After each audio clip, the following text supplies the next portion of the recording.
Hello students. Test for का discussion करेंगे आज। सब्जेक्ट आपको पता ही है, स्पोर्ट्स एंड योगा, लॉ है, करंट अफेयर है और फिजिक्स है। पहला क्वेश्चन है कि परमाणु बम किस सिद्धांत पर कार्य करता है। आपको पता है नाभिकीय विखंडन के सिद्धांत पर काम करता है। ठीक है, न्यूक्लियर फिजन बोलते हैं हम इसको। इसमें क्या होता है, एक कोई भी एटम होता है, ठीक है, न्यूट्रॉन से अपन प्रहार करते हैं इस पे, तो ये दो या अधिक कम द्रव्यमान वाले नाभिकों में टूट जाता है। तो ये हो गया हमारा नाभिकीय विखंडन। ठीक है, न्यूक्लियर फिजन, ये सिद्धांत काम करता है। फिर इसके फलस्वरूप क्या होता है, इसमें ऊर्जा निकलती है और इस ऊर्जा का हम कंस्ट्रक्टिव यूज भी कर सकते हैं और डिस्ट्रक्टिव यूज भी कर सकते हैं। कंस्ट्रक्टिव यानी कि बिजली उत्पादन में हमने यूज कर लिया, ठीक है, तो बिजली में। और अगर डिस्ट्रक्टिव यूज करना है तो बम बना दिया उसमें। तो ये चीज आप बताइए इसमें। ठीक है, तो आप बता दीजिए किस सिद्धांत पर कार्य करता है। विखंडन सिद्धांत पर कार्य करता है। ठीक है, डायग्राम बना दीजिए। ठीक है, इसका उपयोग बता सकते हो, ये सब आप लिखिए। नेक्स्ट क्वेश्चन है कि डॉपलर इफेक्ट क्या होता है। ठीक है, तो इसमें भी आप डायग्राम बना सकते हो। क्या होता है डॉपलर इफेक्ट। आप देखो, हम खड़े होते हैं, कोई एम्बुलेंस आई या कोई दमकल आई, तो जैसे दूर होती है पास आती है तो क्या होता है, उसकी आवाज बढ़ती जाती है। ठीक है, यहाँ तक बढ़ती जाएगी आवाज, फिर जैसे दूर जाएगी ये, इसकी आवाज घटती जाएगी। ठीक है, तो ये होता है डॉपलर इफेक्ट, अर्थात जो वेव है फ्रीक्वेंसी में चेंज होती है। कोई ऑब्जेक्ट मूव करता है तो जो वेव है, साउंड वेव है, उसकी फ्रीक्वेंसी चेंज होती है। ठीक है, तो ये डॉपलर इफेक्ट होता है। इसको आप बताइए, और अगर बड़ा क्वेश्चन है तो डायग्राम बना सकते हो आप। इलेक्ट्रोमैग्नेटिक वेव जो होती है, ठीक है, विद्युत चुंबकीय तरंग, तो इसका आपको उपयोग बताना है डेली लाइफ में। तो आप पहले तो ये बता दीजिए कि इलेक्ट्रिक फील्ड होता है और मैग्नेटिक फील्ड होता है। ठीक है, इलेक्ट्रिक फील्ड हो गया, ये मैग्नेटिक फील्ड हो गया। ठीक है, और इन दोनों में जो वाइब्रेशन होता है उससे इलेक्ट्रोमैग्नेटिक वेव जनरेट होती है। ठीक है, ये हम तो इसके यूज आप बता सकते हो किसमें, कम्युनिकेशन, जैसे रेडियो वेव होती है, माइक्रोवेव का यूज करते हैं हम। फिर मेडिकल में एक्सरे करते हैं, एमआरआई करते हैं, उनमें इनका यूज होता है। फिर वायरलेस टेक्नोलॉजी यानी कि इंफ्रारेड हो गया, ब्लूटूथ हो गया, इनमें भी इनका यूज होता है। ये सब आप बता सकते हो। ग्रेविटेशनल लेंसिंग क्या होती है, देखिए बहुत इंटरेस्टिंग चीज है, करंट में चलता रहता है, एग्जाम में पूछा जा सकता है। क्या होता है कि जैसे बहुत डिस्टेंट यानी बहुत दूर कोई भी ऑब्जेक्ट है, कोई ग्रह हो सकता है, कुछ भी हो सकता है ना। तो इसमें क्या होता है कि अब इससे, जैसे हमारी पृथ्वी है, अर्थ है, और इससे डिस्टेंस कोई ऑब्जेक्ट मान लो, ठीक है, लाइट वेव ट्रेवल करके आएगी। अब बीच में हो सकता है कोई और भी, यहाँ पे कोई मैटर हो सकता है ना, गैलेक्सीज हो सकती है। उसकी वजह से क्या होता है, जो लाइट आती है पीछे से वो बेंड हो जाती है और बेंड होकर हमारे पास पहुंचती है। ठीक है, तो लाइट जो बेंड हो रही है, इसको हम क्या बोल देते हैं, ग्रेविटेशनल लेंसिंग। ठीक है, तो इस किस वजह से होता है, ये जो ह्यूज अमाउंट ऑफ मैटर है, यानी भारी कोई ग्रह है, गैलेक्सी है, कोई पिंड है, उसकी वजह से। तो इसको फायदा क्या है कि जैसे मान लो ये ऑब्जेक्ट है तो अर्थ से हम डायरेक्ट लाइन ऑफ साइट में नहीं है ये, ठीक है, तो हम इसको नहीं देख सकते, लेकिन इसकी वजह से, ग्रेविटेशनल लेंसिंग की वजह से हम इसको देख सकते हैं। ठीक है, तो एक अच्छी चीज है हमारे लिए। ठीक है, तो यह बता सकते हो इसमें। अगला क्वेश्चन है कि ड्यू पॉइंट यानी कि कोसांक और क्रिटिकल टेम्परेचर को डिफाइन करना। ठीक है, तो ड्यू पॉइंट क्या होता है, कोई भी जैसे मान लो कि मॉइस्चर होता है हवा में, तो कोई भी पॉइंट हो सकता है, तो उसमें उसकी कैपेसिटी होती है कि ये कितना मॉइस्चर ग्रहण कर सकती है। ठीक है, जब एक पॉइंट आता है कि उससे ज्यादा वो ग्रहण ही नहीं कर सकती, ठीक है, वो सेचुरेटेड हो जाती है, संतृप्त हो जाती है। ठीक है, वो पॉइंट जो होता है ना उसका टेम्परेचर पे, उसको हम बोलते हैं ड्यू पॉइंट। ठीक है, सेचुरेशन पॉइंट वाला टेम्परेचर। और क्रिटिकल टेम्परेचर क्या होता है, क्रिटिकल टेम्परेचर वो टेम्परेचर होता है उस तापमान पे या उसके नीचे कोई भी गैस है ना, उसको लिक्विफाई कर सकते हैं अपन प्रेशर के द्वारा, और उसके ऊपर ओनली प्रेशर के द्वारा हम लिक्विफाई नहीं कर सकते। तो आप ये डायग्राम बना सकते हो इसमें। ठीक है, वे क्रिटिकल पॉइंट हो गया। ठीक है, सॉलिड हो गया, यहाँ पे जाएगा तो लिक्विड में, और ये वेपर में। टेम्परेचर और प्रेशर का आपको लिखना है इस पे। ठीक है, क्रिटिकल पॉइंट ये है, ये क्रिटिकल टेम्परेचर। नेक्स्ट क्वेश्चन है कि छेवट क्या है, राजस्थान भू राजस्व अधिनियम 1956 में। ऐसे कोई टर्म पूछ लेता, वो नजूल भूमि पूछ लिया, ठीक है, नालवाट पूछ लिया, तो कुछ भी टर्म पूछ सकता है। तो मेन मेन जो टर्म्स है ना, उनकी डेफिनेशन आपको याद करनी है, डेफिनेशन ऑफ टर्म्स। ठीक है, पेपर में हम कुछ कवर करेंगे, क्यूबिट में कुछ कवर करेंगे, उसके बाद भी कुछ पूछ सकता है। तो दोनों एक्ट में जितनी भी डेफिनेशन है आप सबको एक साथ लिखिए और उनको याद करिए, एग्जाम में पूछा जा सकता है। ठीक है, तो खेवट क्या होगा? खेवट होता है कि सर्वेक्षण और अभिलेख कार्य जो होता है जिसका दिन जो क्षेत्र होता है, तो कोई व्यक्ति है जिसकी भूमि है, उसका मालिक है, यानी भू संपत्ति धारक कहलाता है वो, ठीक है। उसका जो रजिस्टर होगा ना, उसको हम बोलते हैं खेवट, ठीक है। स्वामित्व तो क्या होता है? हॉलैंड के अनुसार, ठीक है। अब हॉलैंड पूछा है, एग्जाम में हो सकता है वो कुछ और पूछ सकता है वो, ठीक है। कोई सामंड के अनुसार क्या होता है, या ऑस्टिन के अनुसार क्या होता है। तो आपको पहले तो समझना होगा कि भाई स्वामित्व होता क्या है। स्वामित्व क्या होता है? कोई भी वस्तु, उस पर कानूनी हक है उसका यूज करने का, ठीक है, उसको ट्रांसफर करने का जो भी अधिकार है वो होता है स्वामित्व। तो अब आप क्या करोगे, मेन चीज आपको पता है कि स्वामित्व क्या होगी। अब आप क्या करोगे, जितने भी राइटर है, सामंड है, ऑस्टिन है, होलैंड है, इन्होंने क्या कहा उसको भी आप एक बार देख लीजिए कि क्या कहा। तो एग्जाम में आएगा तो आपको डेफिनेशन तो लिखनी है, समझाना है कि ये होता है, ठीक है। तो आप बता दीजिए उसको जो आपने पढ़ा है। तो लीगल टाइटल होगा किसी ऑब्जेक्ट पर, हम उसको एंजॉय कर सकते हैं, यानी यूज कर सकते हैं उसको, जो भी पूरा अधिकार होता है। अब होलैंड ने क्या बोला भाई, ये complete control of the person over an object, ठीक है, जो हो गया ओनरशिप। तो किसी भी पर्सन का किसी ओवर ऑब्जेक्ट के ऊपर पूरा कंट्रोल, है ना। ये हो गया होलैंड के अनुसार। सेम चीज है, बस अलग शब्दों में बोल दी। तो आप याद कीजिए डेफिनेशन क्या है इसकी मेन, फिर एग्जाम में जो देगा आप लिख दीजिए। सदर कानून को क्या होता है, ठीक है, धारा 34 में है। इसकी नियुक्ति करता है भू अभिलेख निदेशक, ठीक है। काम क्या है, पटवारी, गिरदावर, कानून, इनके कार्यों को परीक्षण करता है। अगला क्वेश्चन है कि जो maintenance and welfare of parents and senior citizen act 2007 है, इसके अनुसार सीनियर सिटीजन क्या होते हैं, ठीक है। तो माता पिता और वरिष्ठ नागरिक भरण पोषण और कल्याण अधिनियम 2007, वरिष्ठ नागरिक क्या हुआ। तो इसमें बोला कि दो चीज है, एक तो जो पर्सन है वो सिटीजन ऑफ इंडिया होना चाहिए, दूसरा 60 साल से ऊपर का होना चाहिए। तो ये दो चीज आपको याद रखनी है, ठीक है। नेक्स्ट क्वेश्चन है, ऑब्जेक्टिव क्या है, protection of women from domestic violence act 2005, घरेलू हिंसा से महिलाओं को संरक्षण अधिनियम 2005। इसका मुख्य उद्देश्य क्या है? तो उद्देश्य आप बताइए। पहले तो ये निर्धारित करना, पहचानना है कि भाई जो घरेलू हिंसा है जो गैर कानूनी काम है, ठीक है, और कानून द्वारा दंडनीय अपराध है। फिर अब किसी के साथ घरेलू हिंसा होगी तो पीड़ित व्यक्ति को सुरक्षा प्रदान करेंगे हम, ठीक है। फिर उसको न्याय प्रदान करना है, घरेलू हिंसा को रोकना है और पर्याप्त कदम उठाना है। तो ये सारे आप इसमें पॉइंट बता सकते हो, ठीक है। नेक्स्ट क्वेश्चन है कि कब्जे के 4 प्रकार लिखिए, राइट, 4 टाइप्स ऑफ पोजेशन, ठीक है। तो पहले तो आप क्या बताओगे, कब्जा क्या होता है, ठीक है, एक लाइन में आप बता दीजिए। वो 5 नंबर का क्वेश्चन है तो आप उसको अच्छे से एक्सप्लेन कर सकते हो, ठीक है। तो कब्जा क्या होता है कि भाई कोई भी व्यक्ति होता है, उसका कोई भी संपत्ति हो सकती है मूर्त अमूर्त, उस पर उसको उपयोग करने का उसका दावा होता है, ठीक है, कि मैं इसको यूज करूंगा। लेकिन वो उसमें उसकी लीगलिटी शामिल नहीं होती, यानी कानूनी रूप से वो मान्य नहीं है, बट भौतिक रूप से उसका उस पर हक है, भौतिक हक है। तो वही हो गया कब्जा, ठीक है। और आपको ये पता होगा कब्जा जो है, अगर एग्जाम में पूछ ली तो इसको हम विधि का नवांक भी बोलते हैं, ठीक है, नवांक भी बोलते हैं। कब्जा है, ठीक है। तो कब्जे में अगर कानूनी हक भी मिल गया, ठीक है, कब्जे में कानूनी हक हो भी सकता है, नहीं भी हो सकता। तो अगर कानूनी हक है, उसके बाद में उस चीज पर उसका ओनरशिप हो जाता है, यानी कि स्वामित्व हो जाता है।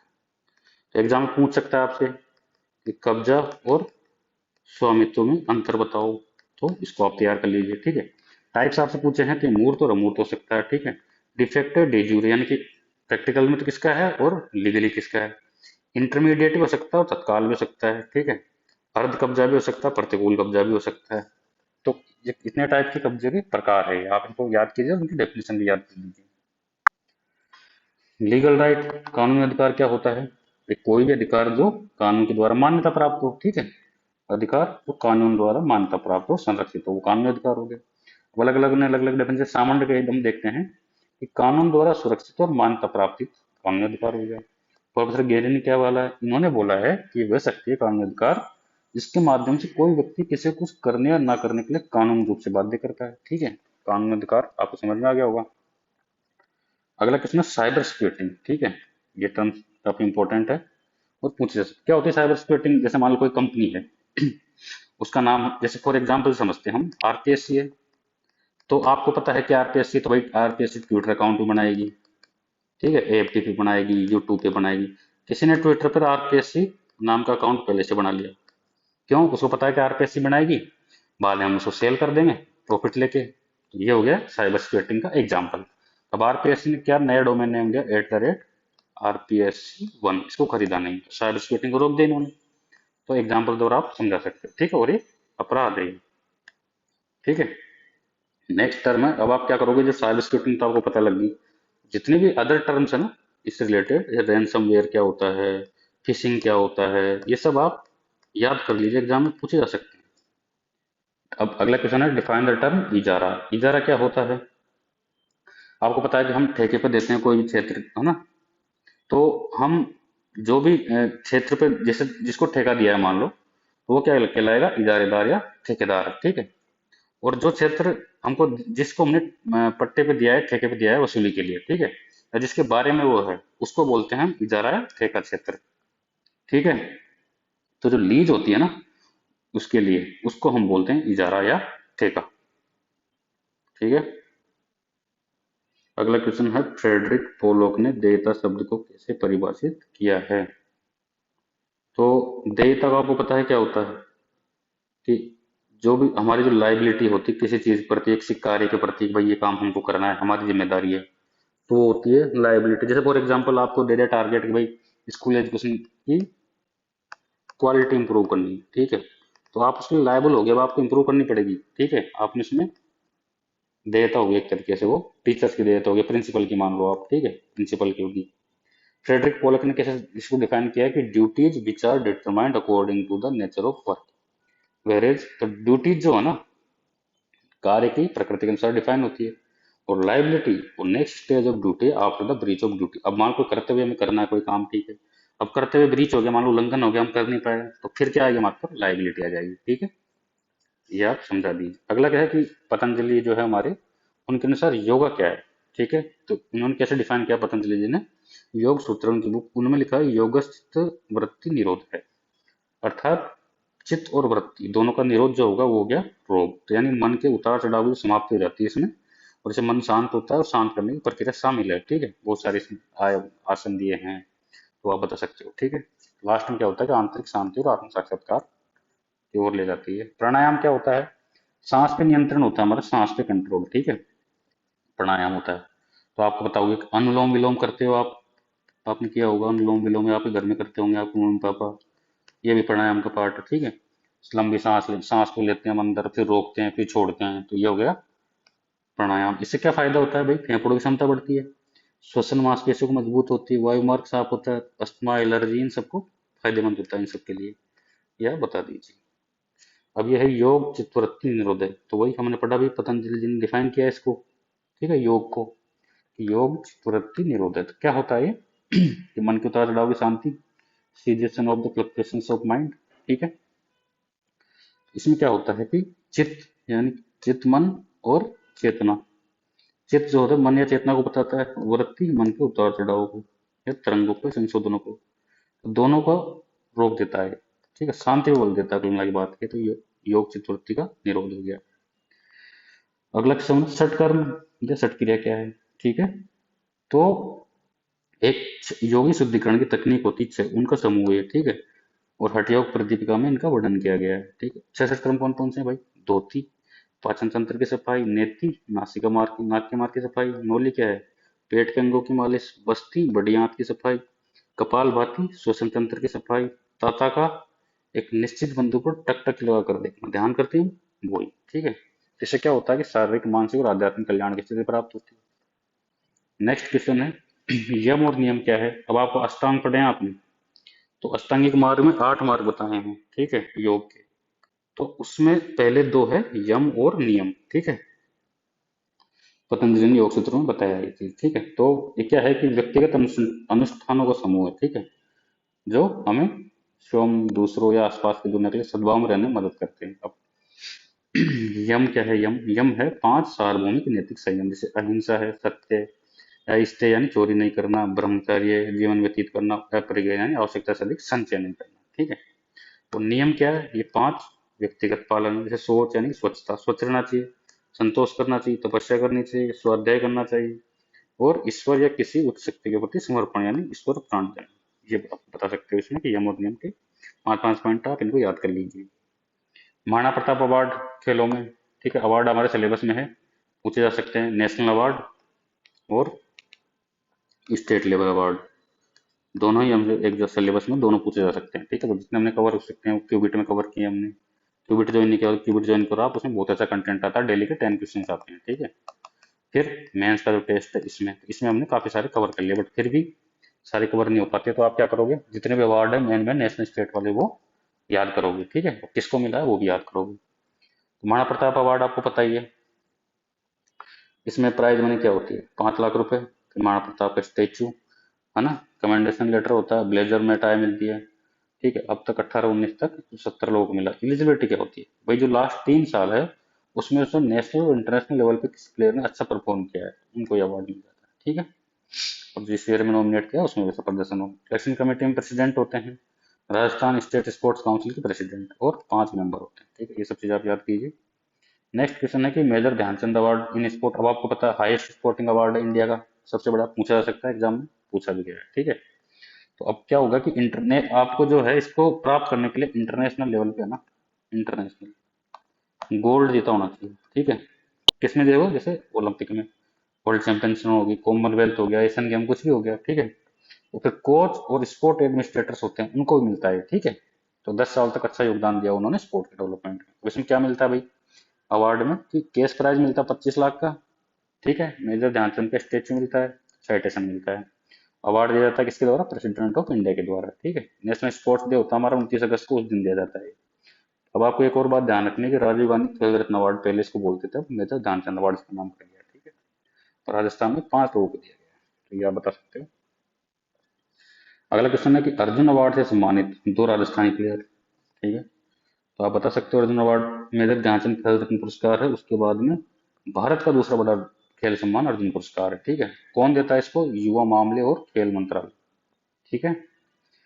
अब जिन्होंने अंतर्राष्ट्रीय खेल आयोजनों में उत्कृष्ट हासिल की उनको देते हैं। जैसे आप बता सकते हो राजस्थानी खिलाड़ी कौन कौन से हैं भाई, कि राज्यवर्धन सिंह राठौड़ है, ठीक है, निशानेबाज है, दीपा मलिक है, गोला फेंक और भाला फेंक, ठीक है। खुशबीर कौर है, रेस वॉकर है, और धर्मेंद्र दलाल क्या है, गोला फेंक और डिस्कस थ्रो। आप याद कर लीजिए, एग्जाम पूछे जा सकते हैं। प्राइस और राइस टेक्निक क्या है, फर्स्ट एड बताया आपको, फर्स्ट एड प्राथमिक उपचार, बीमारी हो जाती है, चोट लगी, दुर्घटना हुई खेल के समय, तो प्राथमिक उपचार करते हैं, उसकी टेक्निक, ठीक है। और इससे हम सॉफ्ट टिश्यूज की जो इंजरीज होती है उसको ट्रीटमेंट करते हैं। 2 मेथड है, प्राइस और राइस। प्राइस में क्या है, पी का मतलब प्रिवेंशन, ठीक है। तो सबसे पहले तो हम क्या करेंगे, जो इंजर्ड प्लेयर है उसको सपोर्ट देंगे ताकि वो, उसका जो इंजर्ड पार्ट है ना वो ज्यादा क्षतिग्रस्त ना हो। फिर रेस्ट, ठीक है, प्लेयर को रेस्ट करना चाहिए। फिर आइस का यूज करेंगे हम ताकि पेन कम हो सके। कंप्रेशन, ठीक है। फिर हम धीरे धीरे उसको दबाएंगे ताकि उसको रिलीफ फील हो, ठीक है। इंजर्ड पार्ट को दबाएंगे। और एलिवेशन, जिस चोट लगी जिस पार्ट में, उसको हार्ट से ऊपर के लेवल पे उठाएंगे हम ताकि स्वेलिंग और पेन ना हो। राइस टेक्निक क्या होती है, आर का मतलब रिस्ट्रिक्ट एक्टिविटी, ठीक है। जैसे इंजरी लगी अब कुछ मत करिए, उसको रेस्ट दीजिए। फिर आइस, वही आइस को यूज करेंगे, पेन कम होगा। कंप्रेशन सेम टेक्निक है, ठीक है, उसको धीरे धीरे दबाएंगे। और एलिवेशन हार्ट के लेवल से ऊपर उठाएंगे ताकि स्वेलिंग और पेन ना हो। तो ये दोनों टेक्निक आप याद कीजिए। Right A short note of Rajasthan football association, ठीक है। एक क्वेश्चन आया था पहले प्रीवियस ईयर कि टेबल टेनिस एकेडमी के बारे में लिखिए, ठीक है। तो फुटबॉल एकेडमी के बारे में पूछा सकता है, क्रिकेट एकेडमी के बारे में पूछा सकता, कुछ भी पूछा सकता। तो आप जो जो इंपॉर्टेंट है ना ये सब याद कर लीजिए, टेबल टेनिस, क्रिकेट, फुटबॉल, ठीक है। एग्जाम में कुछ भी पूछा जा सकता है। फुटबॉल आपको पता ही है कि राजस्थान फुटबॉल के लिए राज्य लेवल पे सबसे बड़ी बॉडी है, ठीक है। इसका मुख्यालय कहाँ है, जयपुर में। स्थापना 1934 में हुई थी, ठीक है। और जो नेशनल लेवल बॉडी है अखिल भारतीय फुटबॉल महासंघ, उससे संबंधित है। अगला क्वेश्चन है 5 मार्क का, इलेक्ट्रोलिटिक सेल क्या होता है, विद्युत अपघटनी सेल। तो विद्युत अपघटनी सेल क्या करता है भाई, जो हमारी इलेक्ट्रिकल एनर्जी है उसको कन्वर्ट करता है केमिकल एनर्जी, ठीक है। और रेडॉक्स रिएक्शन होती है ना, अपचयन अभिक्रिया, सॉरी, ये होती है हमारी उपापचयी अभिक्रिया, ठीक है। तो स्पॉन्टेनियस होती है, तुरंत होती है, ठीक है। और ये रिस्पॉन्सिबल होती है किसके लिए, प्रोडक्शन ऑफ इलेक्ट्रिकल एनर्जी के लिए, ठीक है। तो एप्लीकेशन अगर आपसे पूछा है तो आप बता दीजिए। जो पानी है उससे हमको H2 और O2 कन्वर्ट करते हैं हम वाटर में, H2O को H2 प्लस O2 में, इसमें इसका यूज होता है। जो बॉक्साइट से एल्यूमिनियम निकालना उसमें यूज होता है। इलेक्ट्रोप्लेटिंग में इसका यूज होता है। फिर नॉन फेरस मेटल अलग धातु उनकी इलेक्ट्रोफाइनिंग करते हैं, उसमें यूज होता है। और हाई प्योरिटी इंडस्ट्रियल प्रोडक्शन होता है ना, जैसे कॉपर, जिंक, एल्यूमिनियम, इसका यूज करते हैं। आप डायग्राम बना सकते हो, बड़ा क्वेश्चन है तो। एनोड होता है, एनोड होता है पॉजिटिव, कैथोड होता है नेगेटिव, ये बना दीजिए आप। फिर दिखा दीजिए, बड़ा डंडा होता है वो पॉजिटिव होता है, छोटा नेगेटिव होता है। पॉजिटिव है तो इस पे क्या होगा, नेगेटिव आयन आएंगे, नेगेटिव है तो पॉजिटिव आयन आएंगे, ठीक है। इलेक्ट्रोलिसिस होकर आएंगे इसके पास, ये डायग्राम आप बना दीजिए। नेक्स्ट क्वेश्चन है उष्मा और तापमान में अंतर। अब अंतर पूछा है तो आप क्या बनाएंगे, टेबल बनाएंगे, आपको बताया हमने। तो उष्मा क्या होती है भाई, कोई भी बॉडी है उसमें कितनी ऊर्जा है, ठीक है, ये होगा उष्मा। और तापमान क्या होता है, उष्मा की तीव्रता कितनी है, तापमान हो गया। उष्मा किस में मापते हैं, ऐसा यूनिट क्या है, जूल। तापमान का ऐसा यूनिट सेल्सियस, फारेनहाइट, केल्विन, ठीक है, जनरल केल्विन का यूज करते हैं हम। कार्य करने की क्षमता, इसमें कार्य करने की क्षमता होती है उष्मा में, लेकिन तापमान में क्षमता नहीं, इसको बस ताप को हम डिग्री में मापते हैं। और इसका उपकरण कौन सा होता है उष्मा के लिए, कैलोरीमीटर, जबकि तापमान के लिए आपको पता ही थर्मामीटर होता है, ठीक है, बुखार आ जाता है हमारा तो हम थर्मामीटर से माप लेते हैं, ऐसे आप याद कर सकते हो। और गुण क्या होता है उष्मा का, कि गर्म वस्तु से ठंडी वस्तु की ओर प्रभावित होती है। तापमान क्या होता है, किसी चीज को गर्म करते हैं तापमान बढ़ेगा, ठंडा करेंगे तो कम होता है। ये सब आप बताइए। अब पूछ रहा है कि जो माइक्रोवेव है उसकी तरंग दैर्ध्य परास कितनी होती है, और उसका सिद्धांत पूछ रहा है, ठीक है। तो तरंग दैर्ध्य परास जो होती है वो होती है 30 सेंटीमीटर से 1 मिलीमीटर, ठीक है। और सिद्धांत किस, कौन सिद्धांत पे कार्य करता है, कि जो माइक्रोवेव जो होता है हमारा, विद्युत चुम्बकीय ऊर्जा को तापीय ऊर्जा में बदलने का सिद्धांत कार्य करता है, ठीक है। तो इसमें क्या होता है, और इसमें अधिकांश में कि 2.24 गीगाहर्ट्ज आवृत्ति है ना, इसका होता है। तो ये क्या करता है, कि जो भी माइक्रोवेव होती है वो भोजन के अंदर तक जाती है, ठीक है, उसको पकाती है, ठीक है। और जो भोजन के चारों ओर हवा होती है उसका तापमान तो फिक्स होता है, क्योंकि हवा तो नॉन पोलराइज होती है, अधूरी होती है, ठीक है। और उससे खाना पक जाता है, ठीक है। और ये ध्यान रखना कि माइक्रोवेव जो है ना, पानी में प्राकृतिक अनुनाद उत्पन्न नहीं करते हैं, ये गलत है, रेजोनेंस इससे नहीं होता है। अब टेम्परेचर है, टेम्परेचर का मैं पढ़ाई था अभी, बहुत सारे स्केल्स होते हैं, सेल्सियस, फ़ारेनहाइट, केल्विन, रूमर, ठीक है। तो इन पे आपको बताना है सबके बारे में। तो देखो सब में क्या है, कि आपके ध्यान से सेल्सियस स्केल का हम डिग्री सेल्सियस में मापते हैं। एक वायुमंडलीय दाब और मीन सी लेवल में औसत समुद्र तल, उस पर बर्फ का जो मेल्टिंग पॉइंट है, गलनांक होता है ना, उसको हम लेते हैं निचला संदर्भ बिंदु, 0 डिग्री सेल्सियस मान लेते हैं हम, ठीक है। और एक वायुमंडल दाब औसत समुद्र स्तर पर पानी का जो क्वथनांक यानी बॉइलिंग पॉइंट जो होता है, उसको हम ऊपरी संदर्भ बिंदु यानी 100 डिग्री सेल्सियस मान लेते हैं, तो 100 भागों में बांट लेते हैं। अब देखो फ़ारेनहाइट में भी यही होगा, ठीक है। उसी को हम मान लेंगे निचला संदर्भ बिंदु, जो ऊपर माना था, लेकिन इसको मानेंगे 32 डिग्री फ़ारेनहाइट। और जो ऊपरी संदर्भ बिंदु है इसको मानते हैं 212 डिग्री फ़ारेनहाइट, ठीक है। और इसको हम 180 भागों में बांट देते हैं। केल्विन स्केल है, उसमें हम -273.15 डिग्री सेल्सियस, इसको होता है निचले संदर्भ बिंदु के रूप में, ठीक है। और इसको एब्सोल्यूट जीरो परम शून्य भी कहा जाता है, ठीक है। तो 1 केल्विन का विभाजन 1 डिग्री सेल्सियस के बराबर है, ठीक है। तो इकाई क्या होगी, केल्विन होगी के। और एसआई प्रणाली में हम इसी का यूज करते हैं, केल्विन का, ठीक है। रोमर स्केल है, इसमें इसको 0 डिग्री रूमर मानते हैं, जिसका निचला संदर्भ बिंदु होता है, और ऊपरा संदर्भ बिंदु होता है उसको हम किसके रूप में मानते हैं, 80 डिग्री रूमर के बीच में। कन्वर्ट करना आपको सेल्सियस से केल्विन में, तो आप क्या करोगे, डिग्री सेल्सियस में 273 जोड़ दोगे, केल्विन आ जाएगा। या फिर केल्विन से डिग्री सेल्सियस में कन्वर्ट करना है तो घटा दोगे 273, ठीक है। इसका आप यूज कर सकते हो न्यूमेरिकल वगैरह में। अगला क्वेश्चन है कि यौन अपराधों से बच्चों का संरक्षण अधिनियम 2012, इसमें यौन उत्पीड़न का क्या मतलब, ठीक है, और इसका प्राथमिक लक्ष्य क्या है, ठीक है। तो आपने एक चीज नोटिस करी होगी, ठीक है, कि जो भी लो वाले क्वेश्चन है, ठीक है, उसमें हमसे या तो कोई डेफिनेशन पूछ रहा हो, ठीक है, कि भाई डेफिनेशन क्या है किसी टर्म्स की, या फिर वो क्या पूछ रहा है हमारे से, ऑब्जेक्टिव पूछ रहा है। तो आप क्या करोगे, जितने भी हमारे साथ टेक्स्ट है उसमें उनका ऑब्जेक्टिव क्या है, सबका आप याद कर लीजिए। और सेक्शन 2 जो है उसमें डेफिनेशन दे रखी है, वो सारी डेफिनेशन आप याद कर लीजिए, बहुत ज्यादा चांस है कि यहाँ से क्वेश्चन आएगा, ठीक है। अब सेक्सुअल हरासमेंट क्या होगा भाई, कि exposing children to illegal content, उनको लीगल कंटेंट दिखाना, गलत लैंग्वेज का यूज करना, सेक्सुअली सजेस्टिव कमेंट करना, ठीक है, गलत इशारे करना, cyber bullying and online harassment और स्टॉकिंग। अब ये ज्यादा ध्यान देने योग्य है कि साइबर बुलिंग और ऑनलाइन हरासमेंट ये भी इसमें शामिल है, ठीक है। तो डिजिटली भी आप सोशल मीडिया पर किसी को हरास नहीं कर सकते, ठीक है, सोशल मीडिया का यूज करके। तो ये नई चीज इसने ऐड की है टाइम के साथ साथ, क्योंकि पहले नहीं था, बाद में ऐड की, ठीक है। और ऑब्जेक्टिव क्या होगा भाई, बच्चों को यौन हमले से बचाना है, यौन उत्पीड़न से बचाना है, ठीक है, सेक्सुअल हरासमेंट और सेक्सुअल असोल्ट से बचाना है, पोर्नोग्राफी से बचाना है, ठीक है। और उनकी सुनवाई के लिए हम विशेष अदालत यानी फास्ट ट्रैक कोर्ट का स्थापना करेंगे, और इसमें 1 साल में सुनवाई होना कंप्लीट आवश्यक है, ठीक है, ये बता सकते हो आप। अगला क्वेश्चन है घरेलू हिंसा से महिलाओं की सुरक्षा अधिनियम 2005, जिसमें पीड़ित महिला घरेलू संबंध की क्या परिभाषा है, ठीक है। तो पीड़ित महिला क्या होगी आप में इसमें, पीड़ित महिला वो महिला होगी जो आरोप लगाती है कि भाई घरेलू संबंध में कोई पुरुष है उसके साथ घरेलू हिंसा की है। अब इसमें आपको ध्यान रखना है कि केवल पत्नियां शामिल नहीं है, बल्कि वो महिलाएं भी शामिल है जो पुरुष के साथ रिश्ते में है ना। यानी उसकी माँ होगी, ठीक है, उसकी सिस्टर होगी, ठीक है, प्रेमिका, पूर्व पत्नी, वो सब होगी। अब इसमें एक चीज और है कि जो लड़का है उसकी वाइफ है और उसकी माँ है, तो उसकी जो माँ है या बहन है, वो जो है वो लड़के की पत्नी है, उसके खिलाफ भी घर हिंसा केस लगा सकती है। ये आप ध्यान दीजिए, इसमें उल्टा केस भी लग सकता है, ठीक है, ये इन पे लगा सकती है और ये इस पे लगा सकती है। तो अगर आप कोई आपसे पूछे तो ये बता सकते हो आप। घरेलू संबंध क्या होगा भाई? जब दो या दो से अधिक लोग एक घर साझा करेंगे, एक साथ रहेंगे, अब वो रक्त से भी संबंधित हो सकते हैं, ब्लड से भी, विवाह से संबंधित हो सकते हैं, ज्वाइंट फैमिली यानी संयुक्त परिवार वाले हो सकते हैं, कोई और रिश्ता हो सकता है, ठीक है, जैसे भाई बहन, ठीक है, बहन हो गया, लिव इन पार्टनर हो गया, गोद लिया हुआ हो, ये सब उसमें शामिल हो जाते हैं, तो घरेलू संबंध में ये सब आएंगे, ठीक है। अब आपसे पूछा है कि sexual harassment of women at work place act, इसमें पूछा है कि एक तो वर्क प्लेस क्या है, दूसरा ऑब्जेक्टिव क्या है, ठीक है। तो वर्क प्लेस क्या होगा भाई? कोई भी विभाग, संगठन, उपक्रम, उद्यम, सरकार, स्थानीय प्रशासन, सरकारी कंपनी द्वारा प्रत्यक्ष से अप्रत्यक्ष रूप से वित्त पोषित, यानी कोई भी गवर्नमेंट ऑर्गेनाइजेशन हो गया, प्राइवेट कंपनी होगी, ठीक है, सब इसके अंदर आ जाएंगे, ठीक है। फिर निजी क्षेत्र का संगठन हो गया जो क्या करता है, विक्रय करता है, वितरण करता है, कोई सर्विस प्रोवाइडर। फिर अस्पताल, नर्सिंग होम, खेलकूद संस्थान, निवास गृह, या फिर किसी नियोजक द्वारा कोई वाहन उपलब्ध कराया गया, तो वो कहीं भी आप चेक नहीं कर सकते किसी को, ये सब उसमें आते हैं। उद्देश्य क्या है भाई?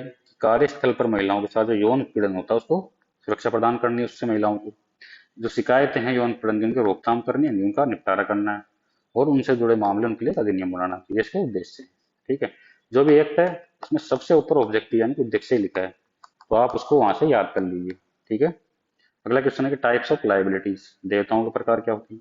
तो प्राइमरी लाइबिलिटी, लाइबिलिटी क्या होती है सामान्य के अनुसार, कि देयता क्या होती है? तो दायित्व आवश्यकता का वह बंधन है जो गलत करने वाले और गलत का समाधान करने वाले के बीच मौजूद होता है, ठीक है। प्राथमिक दायित्व क्या होगा? कि जिसके लिए व्यक्ति सभी कार्यों और निष्क्रियताओं के लिए व्यक्तिगत रूप से जिम्मेदार होगा, यानी कि कोई भी काम हो उसके लिए व्यक्ति खुद जिम्मेदार हो, प्राथमिक दायित्व हो गया। सेकेंडरी क्या हो गया? कि जो प्राथमिक दायित्व है उसको पूरा नहीं किया तो फिर सेकेंडरी दायित्व आ जाएगा, ठीक है। तो प्रारंभिक दायित्व को हल करने में विफलता हुई तो द्वितीयक दायित्व उत्पन्न हो जाता है, ठीक है। और जिम्मेदारी वो होती है इनडायरेक्ट यानी अप्रत्यक्ष होती है। सीमित दायित्व क्या होगा? कोई भी कानूनी फर्म, लॉ फर्म जिसमें सीमित जिम्मेदारी होती है, जैसे कि कोई शेयर धारक है, उसको कितने रुपए देना है, तो निवेश किया और उसका मान लो कंपनी बैंकरप्ट होगी, तो उसकी जिम्मेदारी कंपनी की होती है, व्यक्ति की स्वयं की कोई जिम्मेदारी नहीं होती कि उसको घर बेच के उससे पैसा नहीं लिया जाएगा, लिमिटेड लाइबिलिटी होती है। आपने ध्यान, ये टर्म्स नहीं होगी, लिमिटेड लाइबिलिटी। कोई भी कंपनी रजिस्टर कराते हैं आजकल, तो देखते हैं आप कि फलाना XYZ कंपनी प्राइवेट लिमिटेड इसीलिए करवाते हैं, ताकि कल की तारीख में अगर कुछ कंपनी बैंकरप्ट हो तो उनकी जिम्मेदारी खुद उन पे ना आए, जबकि कंपनी पे आए, ठीक है। संयुक्त दायित्व, अब एक से अधिक व्यक्ति अगर जिम्मेदार है, संयुक्त दायित्व हो गया। प्रतिनिधि दायित्व, जब कोई व्यक्ति कोई कार्य करता है या दूसरा व्यक्ति उसके लिए खुद जिम्मेदार होता है, वो प्रातिनिधिक दायित्व हो गया, ठीक है, दूसरे व्यक्ति के लिए खुद का जिम्मेदार हो। सामान्य लीगल पर्सनैलिटी को कैसे डिफाइन किया भाई? सामान्य कानूनी व्यक्तित्व कैसे परिभाषित किया और उसके प्रकार लिखी, ठीक है। सामान्य के अनुसार लीगल पर्सन क्या होगा भाई? कोई भी यूनिट होगी, एंटिटी होगी, ह्यूमन बींग के अलावा, ठीक है, जो लॉ के अंडर जिसको पर्सनैलिटी पजेस्ट करता है। क्या हो सकता है? कॉर्पोरेशन हो सकता है कोई, ठीक है। कॉर्पोरेशन सोल कॉर्पोरेशन होता है और एग्रीगेट कॉर्पोरेशन हो सकता है। सोल कॉर्पोरेशन में क्या होगा? एक पर्सन हो गया एट ए टाइम, जैसे किंग ऑफ भूटान हो गया। और एग्रीगेट कॉर्पोरेशन क्या हो गया? बहुत सारे लोग, जैसे कंपनी होगी, इंस्टीट्यूशन हो सकता है कोई, ठीक है, कॉर्पोरेट बॉडी हो सकती है, जैसे यूनिवर्सिटी होगी, हॉस्पिटल हो गया, या फिर फंड भी हो सकता है, या कोई एस्टेट भी हो सकता है, कोई चैरिटेबल फंड बना दिया, ट्रस्ट बना दिया, वो भी इसके अंदर आएगा। ये सब चीजें कानून में आएगी। नेक्स्ट क्वेश्चन है कि जो भी sexual harassment of women at work place act है 2013, इसमें लोकल कंप्लेंट कमेटी क्या होती है? देखिए, दो चीज होती है इसमें, एक तो होती है इंटरनल कंप्लेंट कमेटी, एक होती है लोकल कंप्लेंट कमेटी। इंटरनल होती है 10 से ज्यादा एम्प्लॉयज होते हैं तो इंटरनल कंप्लेंट कमेटी बनाना जरूरी होता है। इसी लॉ में ये लिखा गया कि अगर 10 से कम एम्प्लॉय है तो फिर हम डिस्ट्रिक्ट लेवल पे एक लोकल कंप्लेंट कमेटी बनाएंगे जिला अधिकारी की अध्यक्षता में, ठीक है। और इसकी स्ट्रक्चर क्या होगी भाई? एक प्रिसाइडिंग ऑफिसर होगा, वो सीनियर लेडी होगी, एक मेंबर होगा, वो भी वुमेन होगी जो काम करती है ब्लॉक तहसील म्यूनसिपालिटी में। फिर उसके बाद में एक और वुमेन होगी। फिर एक्स ऑफिशियो मेंबर कौन होगा? जो ऑफिसर है वुमेन और चाइल्ड डेवलपमेंट डिपार्टमेंट का, वो एक्स ऑफिशियो मेंबर होगा, ठीक है।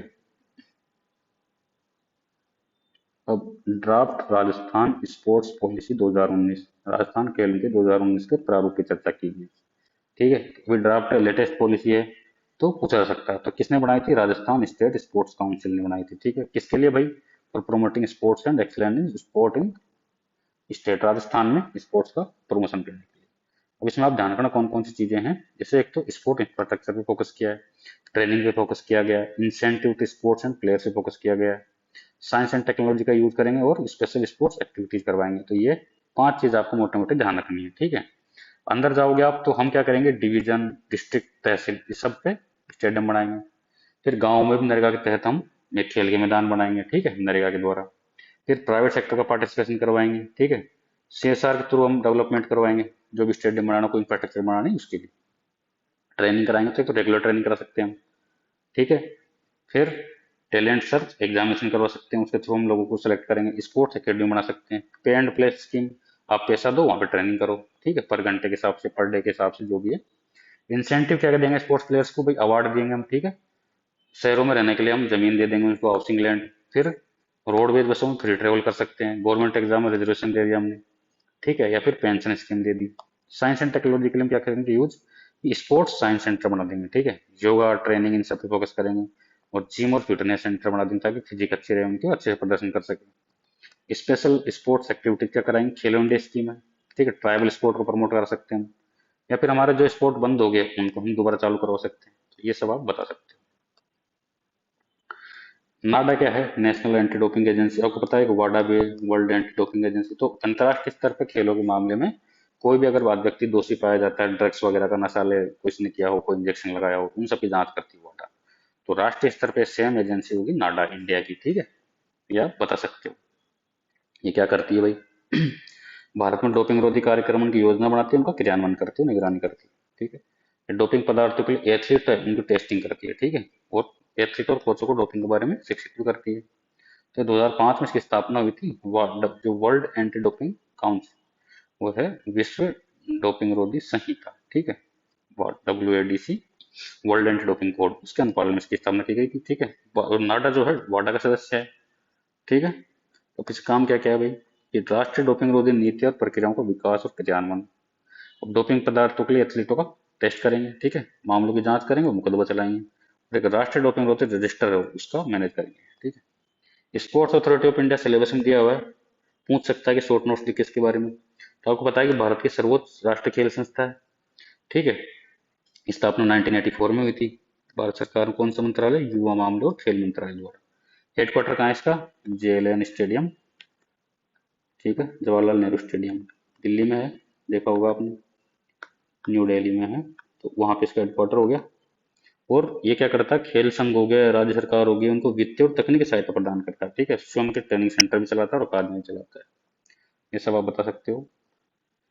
अगला क्वेश्चन है, discuss the significance of yoga in everyday life. दैनिक जीवन में योग के महत्व पर चर्चा करें, ठीक है। तो आपको पता है 5000 साल पुरानी हमारी हिस्ट्री है योग की, ठीक है। इसमें क्या क्या होते हैं, फिजिकल पोस्चर होते हैं, ब्रीथिंग एक्सरसाइज होती है, मेडिटेशन होता है, रिलैक्सेशन होता है, ठीक है। इसके बेनिफिट क्या क्या है भाई, स्ट्रेस को कम करता है, एनजाइटी को कम करता है, ठीक है। फ्लेक्सिबिलिटी बढ़ती है, हमारी स्ट्रेंथ बढ़ती है, पेन वगैरह कम होता है और इन्फ्लेमेशन कम होता है, ठीक है। नींद की क्वालिटी वो अच्छी हो जाती है, सेल्फ अवेयरनेस बढ़ती है। तो ये सारे फायदे होते हैं, तो आप भी योगा किया करो टाइम निकाल के, ठीक है। योग के तत्व और अंग हमने बात की, अष्टांग 8 अंग होते हैं, ठीक है, अष्टांग बोलते हैं उनको। जैसे यम नियम की तो हमने पहले बात कर ली थी। फिर आसन, फिजिकल पोस्चर, यानी हम कोई भी आसन करते हैं ना, बहुत सारे आसन होते हैं, हाथ पैरों को मोड़ के, वो आसन हो गए। प्राणायाम, सांस की ब्रीथ कंट्रोल, ठीक है, सांस लेना, रोकना, छोड़ना, है ना, अनुलोम विलोम, ये प्राणायाम हो गया। फिर प्रत्याहार, प्रत्याहार क्या होता है, इंद्रियों की वापसी होगी। फिर धारणा, धारणा क्या होती है, एकाग्रता। फिर ध्यान यानी मेडिटेशन, ठीक है। और समाधि यानी आनंद में अवस्था। तो ये सारे आप बताइए, याद कर लीजिए, आठों को कोई पूछा जा सकता है एग्जाम में। प्राणायाम की प्रक्रिया पूछ रहे हैं, ठीक है, क्या है, तो पता है श्वास को कंट्रोल करना होता है अपने को। तो पूरक, कुंभक और रेचक, 3 चीज होगी, सांस को लेना, रोकना और छोड़ना, ठीक है। कई प्रकार हो सकते हैं इसके, जैसे उज्जयी, सूर्य भेदी, ठीक है, शीतकारी हो गया, शीतली हो गया, भस्त्रिका हो गया, ये सब बता सकते हो आप, ठीक है। इससे क्या होता है कि मेटाबॉलिक प्रोसेस है उसको इफिशियंट करता है, ठीक है। हार्ट और लंग है, इनके फंक्शन को इंक्रीज करता है और लाइफ को भी बढ़ाता है। 10 मार्कर क्वेश्चन है, समायोजन शक्ति क्या है और मानव नेत्र का आंतरिक संरचना को बताना है आपको, ठीक है। तो समायोजन शक्ति क्या होती है, कि हमारा जो लेंस होता है ना, नेत्र लेंस, तो फोकल लंबाई जो है, फोकस दूरी, उसको क्या करता है, एडजस्ट कर लेता है, ठीक है। तो अब कोई वस्तु मान लो पास में, कोई दूर है, तो रेटिना पे इसको प्रतिबिंब बनाना, तो वहां केंद्रित कर देता है उनको, ठीक है। तो ये समायोजन शक्ति है। लेकिन ये सीमित होती है, ऐसे नहीं अनलिमिटेड है। ठीक है, एक निश्चित दूरी तक ही उस पर एडजस्ट कर पाता है। तो ये पॉइंट आप बता सकते हैं। डायग्राम बनाइए। ठीक है, जैसे बाहर क्या होता है, कोर्निया होता है, फिर ये पुतली होती है आइरिस, फिर लेंस होता है हमारा, ये प्यूपिल होती है लेंस के ऊपर। ठीक है, इंटीरियर चैम्बर है ये वाला, पोस्टीरियर चैम्बर है ये। ठीक है, सिलेरी मसल है, कोजिनिटिका है, विट्रेस उमर ये हमारा। ठीक है, ऑप्टिक नर्व है जो माइंड में जाती है, और ये रेटिना जहाँ प्रतिबिंब बनता है। ठीक है, ये सब आप बता सकते हैं। ठीक है, तो अब बताइए अग्र कक्ष क्या होता है भाई, नेत्र गोलक का क्या ही भाग है जो आगे की ओर कोर्निया, पीछे की ओर लेंस से घिरा है, बताया तभी आपको। तो ये सारे आप लिखिए, उसमें बता दीजिए। ठीक है, अब अगला क्वेश्चन है, right short note on the following. ठीक है, note atmosphere on the surface of the moon. ठीक है, वहां पे चंद्रमा पे सरफेस पे एटमोस्फेयर क्यों नहीं है। ठीक है, तो अब इसका रीजन क्या है कि जो एस्केप वेलोसिटी है चंद्रमा पे, ठीक है, तो वो बहुत कम है। ठीक है, तो गैस मॉलिक्यूल्स होते हैं उनके जो रूट मीन स्क्वायर होता है ना उनकी वेलोसिटी का, उससे भी कम है। तो आर गैस क्या स्किप कर जाती है, एस्केप कर जाती है वहां से, एनवायरमेंट से। दूसरा क्या है कि वहाँ ग्रेविटेशनल फील्ड है वो भी बहुत कमजोर है। दोनों रीजन हो गए, इनकी वजह से वहां पे कम होता है। तो आप बता सकते हो कि एक तो एस्केप वेलोसिटी, फ्लाइन वेग, और ग्रेविटेशनल फील्ड दोनों कमजोर है। नाइट ब्लाइंडनेस बताइए आपको, रतौंधी किसकी वजह से होती है, विटामिन ए की कमी से होती है। ठीक है, तो हमको क्या होता है कि रात में दिखाई देना बहुत ही कम हो जाता है। अब विटामिन ए तो आपको लेना चाहिए, हरी सब्जी खाओ आप इसके लिए। ठीक है, इससे बढ़ेगा।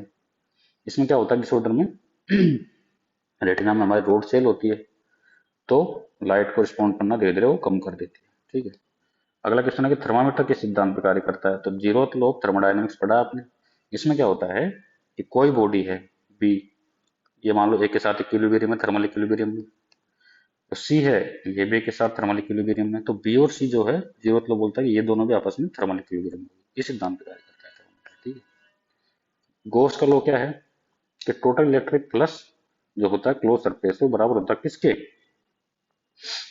जो भी चार्ज इनक्लोज होता है उसके द्वारा। तो फॉर्मूला लिख सकते हो आप ये वाला। ठीक है, तो इसमें बोला total electric flux through a close surface is zero if no charge is enclose by the surface.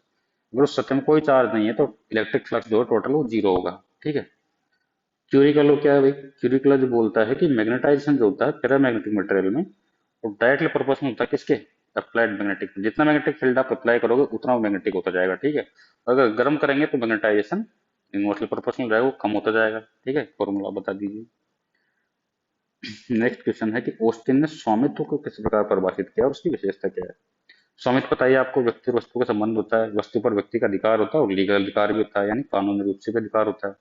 ठीक है, तो ये स्वामित्व हो गया।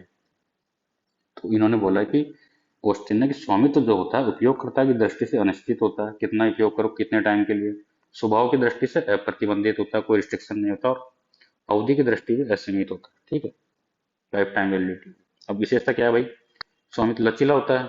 ठीक है, यानी कि कम ज्यादा कर सकते हैं हम इसको, आपातकालीन स्थिति तो कम कर दिया, एब्सोल्यूट भी हो सकता है। अब स्वामित्व बनाए रखना अपने को। ठीक है, तो मालिक जो है उसको टैक्स देने पड़ेंगे, कर्तव्यों का पालन करना पड़ेगा। ठीक है, और अन्य लोगों को नुकसान नहीं पहुंचा सकते हम, और अवैध निपटान निषिद्ध है। अब इलीगल हम कब्जा नहीं कर सकते किसी पे। और मालिक की मर्जी होगी तो क्या वो स्वामित्व का खत्म नहीं होगा। ठीक है, वो उत्तराधिकारों को दे दिया जाता है। और कोई व्यक्ति जो पागल या जो वयस्क नहीं है, ठीक है, तो उसको कानून के आधार पर कब्जा प्राप्त नहीं होता है। ये सारी विशेषताएं बताइए। अगला क्वेश्चन है टर्म डिफाइन करनी है। ठीक है, तो राजस्थान टेनेंसी एक्ट है, ठीक है, 1955 का है। तो भूमि को कैसे किराए पे देनी है, ठीक है, कितने नियम है, खेती भूमि का उपयोग कैसे करना है, इन सब से रिलेटेड है। कृषि वर्ष हम 1 जुलाई से 30 जून तक मनाते हैं। ठीक है, भूमि क्या होती है, कोई भी भूमि जो कृषि कार्य हो रहा है, ठीक है, या फिर उपवन चारागाह के लिए पट्टे पे दी गई, या फिर मकान बाड़ों की भूमि होगी, या पानी सतह की भूमि होगी, ये सब भूमि की डेफिनेशन होती है। शायर क्या होता है, शायर जो होता है वो होता है कि जो अनधियोषित भूमि यानी कोई रहता नहीं है उस पे, उसमें यहाँ से घास फूस लकड़ी गोबर ये सब इकट्ठा करना, मछली पकड़नी है, या वन संबंधी कोई भी चीज, माइनर फॉरेस्ट प्रोड्यूस है उनका यूज करना, पानी का उपयोग करना है। ठीक है, तो इसका उपयोग करने के लिए पट्टाधारी अनुज्ञाधारी जो भुगतान करेगा, पेमेंट करेगा, वो होगा शायर। नाल बाट क्या होगी, नाल बाट होगी कोई भी व्यक्ति की दूसरे व्यक्ति को ऐसे पानी ले रहा है, तो उसको जो पेमेंट करेगा वो पेमेंट नकद भी कर सकता है, जिन्स भी कर सकता है, वो होगा नाल बाट। और भूमिहीन व्यक्ति क्या होगा भाई, तो खेती तो करता है लेकिन खुद के नाम से या परिवार के नाम से कोई जमीन नहीं है, वो हो गया भूमिहीन व्यक्ति। अगला है इंटेलेक्चुअल प्रॉपर्टी राइट। पता ही है आपको, कोई भी वर्क हो सकता है हमारा, ठीक है, क्रिएटिविटी हो सकती है, इनोवेशन हो सकता है, कोई भी, उस पर जो किसी व्यक्ति का अधिकार होता है उसको बोलते हैं इंटेलेक्चुअल प्रॉपर्टी राइट। ठीक है, कई तरह के होते हैं, ठीक है, जैसे कॉपीराइट। कॉपीराइट क्या होता है भाई, कि literature, art, music, films, computer program, इनसे रिलेटेड कोई भी ओरिजिनल वर्क है उसके लिए लीगल राइट होता है कॉपीराइट। ठीक है, तो ये प्रोटेक्ट करता है किसको, expression of ideas rather than ideas. ठीक है, आइडिया को एक्सप्रेस कैसे कर रहे हो उसको प्रोटेक्ट करता है। अब जो ओनर होता है कॉपीराइट का, उसका एक्सक्लूसिव राइट होता है क्या, to adapt, reproduce, publish, translate and make the work available to the public. ठीक है, पब्लिश कर सकता है, ट्रांसलेट कर सकता है, लोगों को दे सकता है। इसमें दो तरह के राइट होते हैं, इकोनॉमिक राइट्स और मोरल राइट्स। इकोनॉमिक राइट तो क्या हो गया, फाइनेंशियल रिवार्ड मिलता है इसको यूज करने के लिए। मान लो मेरा कॉपी राइट है, मैंने किसी को दे दिया कि भाई तुम हमारे कोचिंग का मटेरियल यूज कर सकते हो, वो तो इकोनॉमिक राइट हो गया। मोरल राइट क्या हो गया, ठीक है भाई, जो ऑथर क्रिएटर है उसके नॉन इकोनॉमिक इंटरेस्ट है उनको प्रोटेक्ट करते हैं। ऐसे GI tag, GI tag news में रहा है, बताइए होगा आपको। ठीक है, तो एग्जाम में पूछा जा सकता है क्या होता है, तो कोई एग्रीकल्चरल प्रोडक्ट हो सकता है, नेचुरल प्रोडक्ट हो सकता है, कोई मैन्युफैक्चर्ड प्रोडक्ट होता है। ठीक है, लेकिन पर्टिकुलर रीजन से रिलेटेड होता है वो। ठीक है भाई, यहाँ का ओरिजन है इसका, तो उसके लिए जो टैग दिया जाता है वो होता है जीआई टैग। ठीक है, और geographical indication of goods act 1999 इसके लिए बनाया गया था, ये 2003 से कोर्स में आया था। ठीक है, और ये जीआई टैग जो है वो 10 साल के वैलिड होते हैं, फिर रिनोवेट करना पड़ता है। ठीक है, और राजस्थान में 21 जीआई टैग है। ठीक है, तो ये सब आप बता सकते हो। प्लांट वेराइटी, अब जो भी कोई फार्मर है, रिसर्चर है, उन्होंने नई प्लांट वेराइटी डेवलप की, ठीक है, तो उसको 15 साल तक वो उसको यूज कर सकते हैं, सेल कर सकते हैं और एक्सपोर्ट करते हैं, उनका एकाधिकार होता है। ठीक है, अभी तक 18 टाइप की प्लांट वेराइटी वो रजिस्टर्ड है। ठीक है, अगला पेटेंट एवरग्रीनिंग। अब पेटेंट एवरग्रीनिंग क्या होता है, कोई कंपनी है उसने पेटेंट ले लिया किसी दवाई का, ठीक है, अब उसमें क्या करेगी, वो पेटेंट खत्म होने वाला मान लो, ठीक है, तो उसमें माइनर चेंज कर देगी, उसमें प्रोडक्ट में माइनर चेंज कर दिया और फिर से पेटेंट के लिए अप्लाई कर देगी। ठीक है, तो ये होगी पेटेंट एवरग्रीनिंग। ठीक है, इसका एग्जाम्पल देखो, शुक्ला की जो एचआईवी मेडिसिन थी 2016 में, तो इंडियन पेटेंट एक्ट 1870 को उसने इसको अलाउ नहीं किया था, तो ये हो गया पेटेंट एवरग्रीन। अगला क्वेश्चन है कि भाई बाहर जो खेल है उसमें निम्नलिखित खिलाड़ियों के योगदान को चर्चा करें। ठीक है, अब आप बताइए, अपूरी चंदेला शूटर है, ठीक है, बताइए जयपुर की है, इन्होंने नई दिल्ली में 2019 में आईएसएसएफ विश्व कप में स्वर्ण पदक जीता था। ठीक है, 10 मीटर एयर राइफल शूटिंग में मौजूदा विश्व चैंपियन है और नंबर 1 को अर्जुन पुरस्कार मिल चुका है इनको। इन्होंने अजमेर में मेयो कॉलेज गर्ल्स स्कूल और जयपुर में महारानी गायत्री देवी गर्ल्स स्कूल में पढ़ाई की। ये बताओ, अवनी लखेरा पैरा ओलंपियन है, राइफल शूटर है। ठीक है, पैरा ओलंपिक होता है 2020 में, इन्होंने 10 मीटर एयर राइफल स्टैंडिंग में स्वर्ण पदक, 50 मीटर राइफल थ्री पोजिशन में कांस्य पदक जीता। खेल रत्न पुरस्कार मिल गया इनको, young Indian of the year, Padmashri, पेरा एथलीट ऑफ द ईयर, ये सारे अवार्ड मिल चुके हैं। नीरज चोपड़ा पता ही है आपको, गोल्ड मिला था इनको ओलंपिक में। टोक्यो ओलंपिक 2021 में गोल्ड मिला था इनको।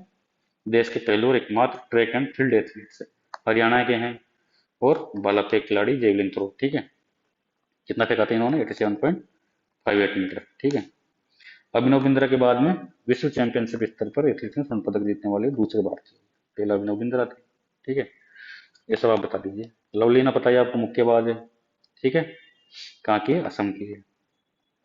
फिर कजाकिस्तान में 2017 में उन्होंने अंतर्राष्ट्रीय बॉक्सिंग चैंपियनशिप में भाग लिया। ठीक है, प्रथम प्रदर्शन किया इन्होंने, कांस्य पदक जीता। फिर 18 में अंतर्राष्ट्रीय मुक्केबाजी चैंपियनशिप हुई, तो उन्होंने वेल्टरवेट श्रेणी में स्वर्ण जीता। फिर असम से पहली महिला बनी जो ओलंपिक के लिए क्वालिफाई किया। ठीक है, वो अर्जुन अवार्ड मिला इनको।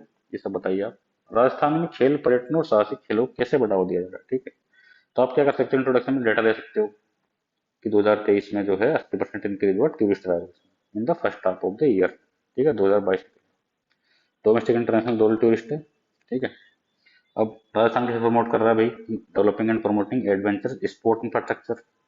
ठीक है, टूरिस्ट के लिए हम क्या कर रहे हैं, स्पोर्ट टूरिज्म इवेंट बना रहे, कंपटीशन आयोजित कर रहे हैं, प्राइवेट सेक्टर के साथ मिलकर काम कर रहे हैं, गवर्नमेंट की पॉलिसीज है। तो आप एग्जांपल दे सकते हो, जैसे एडवेंचर टूरिज्म है तो सेंटर ऑफ एक्सीलेंस बना दिया हमने इसका Udaipur. Fort air ballooning Jaipur में होती है, पता ही है आपको। कैमल और जीप सवारी राजस्थान और जैसलमेर वगैरह में होती है, डेजर्ट कल्चरल सेंटर है वो। Wild life safari Ranthambore tiger reserve Sawai Madhopur में। ठीक है, वो आप बता सकते हो। वाटर स्पोर्ट, पिछला लेक उदयपुर में, या फिर नवेत और कानोता डैम है जयपुर में। फिर डेजर्ट कैंपिंग जैसलमेर में। रॉक क्लाइंबिंग और ट्रैकिंग माउंट आबू है आपके। Cultural tours with sports element, जैसे Rajasthan film tourism promotion policy है। स्पोर्ट्स इवेंट जिप लाइनिंग होती है जयपुर में और नीमराना में। प्रमोशनल कैंपेन, जैसे राजस्थान में रूरल और अर्बन ओलंपिक गेम हुए, ठीक है, प्रमोशनल कैंपेन हो गए। इन पे आपसे सवाल पूछा जा सकता है कि Rajasthan rural urban Olympic game के बारे में लिखिए, तो आप इसको तैयार कर लीजिए। इंफ्रास्ट्रक्चर का डेवलपमेंट, ठीक है, मेडी टूरिज्म वेलनेस सेंटर बना देंगे आप द्वारा, तो ये सारे आप बता सकते हो, लास्ट में कंक्लूड कर दीजिए, ठीक है। और जिन लोगों ने भी टेस्ट सीरीज ज्वाइन नहीं की है वो प्लीज टेस्ट लिखें, क्योंकि बहुत इंपॉर्टेंट है। आप क्योंकि 3 घंटे आप लिखें, उससे आपको प्रैक्टिस होगी कि आरपीएस मेंस के एग्जाम में आप कैसे लिखोगे। प्लस इसमें हम प्रीवियस ईयर के क्वेश्चन जो क्वेश्चन आ सकते हैं, न्यूज में रहे, वो सारी चीज इंक्लूड करते हैं, और काफी एग्जाम्पल वगैरह या सब चीज आप हमको इसमें डालते हैं। तो आप इसको अच्छे से पढ़ें और अच्छे से लिखें। Thank you.